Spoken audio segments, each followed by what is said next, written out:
Nandito ang MNLF. Ipatawag lang kami ni Vice President and we are ready. The MNLF is always ready. Dapat hindi nila ginawa kay Vice President Inday yan. Very obvious talaga na sana sa panawagan niya, pamilya niya, mother, mga anak, nandito ang MNLF. Ipatawag lang kami ni Vice President and we are ready. The MNLF is always ready. General Marbel, nawala na yung kuwan niya eh. Nawala na yung trust ng taong bayan sa kanya. So nangyari ngayon. Very obvious ang ginawa na magtanggal ng security para the Vice President will be open to any accident, incident, whatever. Vulnerable yan. So, parang ipamukha sa buong mundo na yan, nag-iisa na lang siya, etc. Parang matanggalan ng pwersa, talagang vulnerable siya. So it is a violation yan.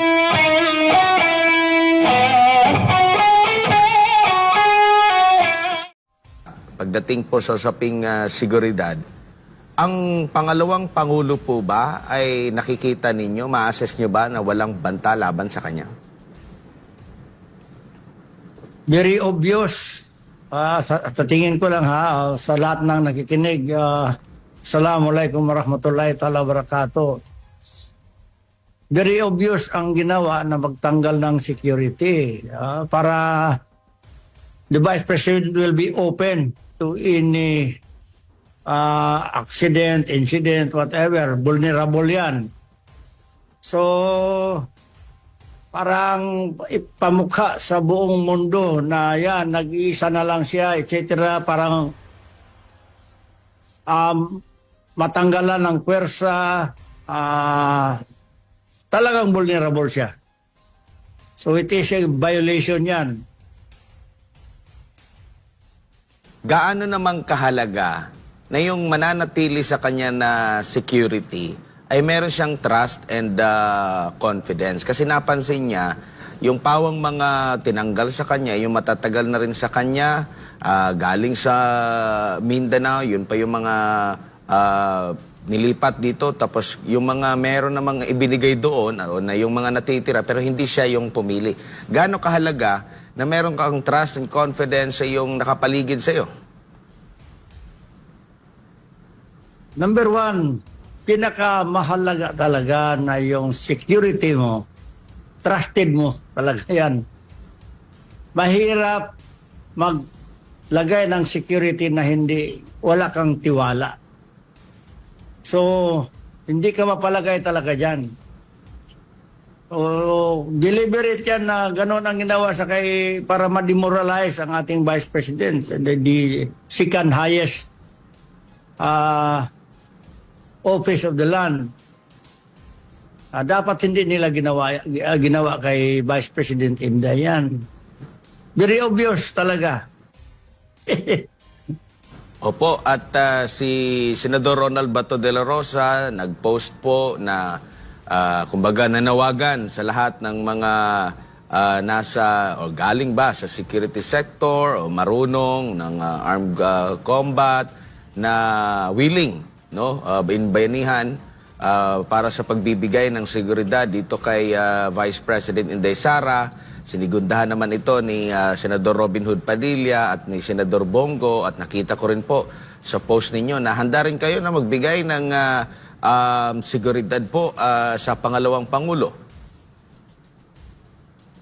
Yes, it is incumbent for us, obligasyon namin.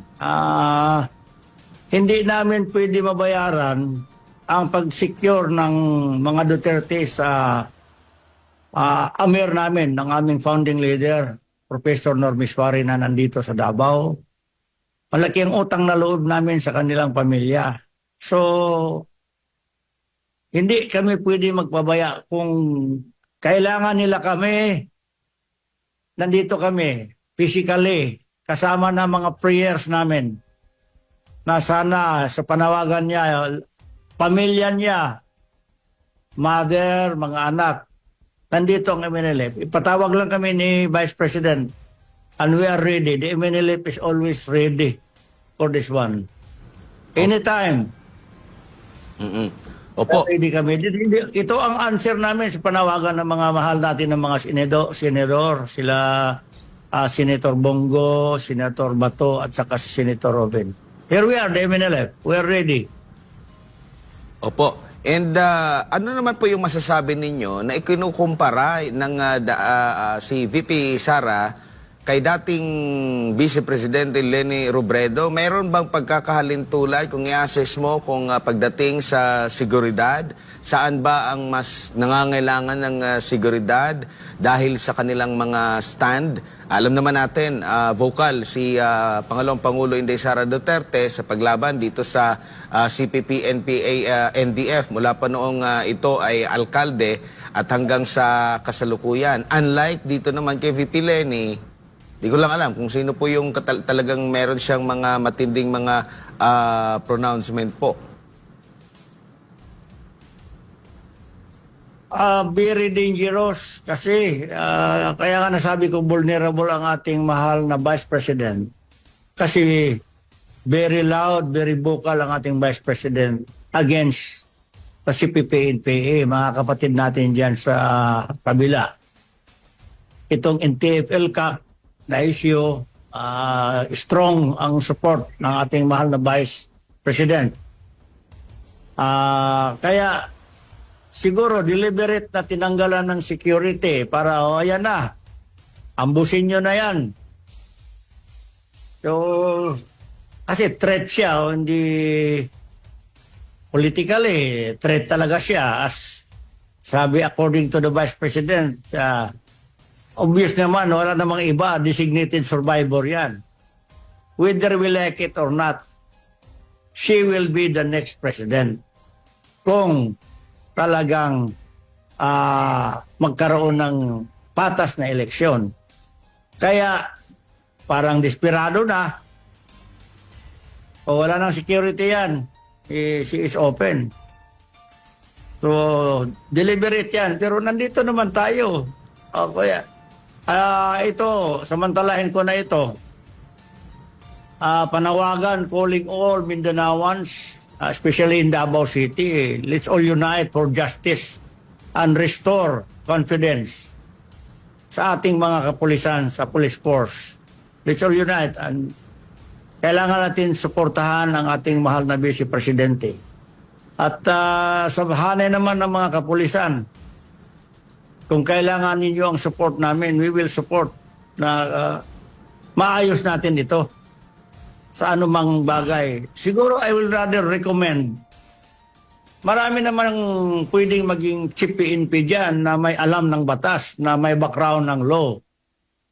Dapat the organization of the Philippine National Police maghanap ng magaling, may alam sa batas ang maging chief PNP. Si General Marbel, nawala na yung kuwan niya eh.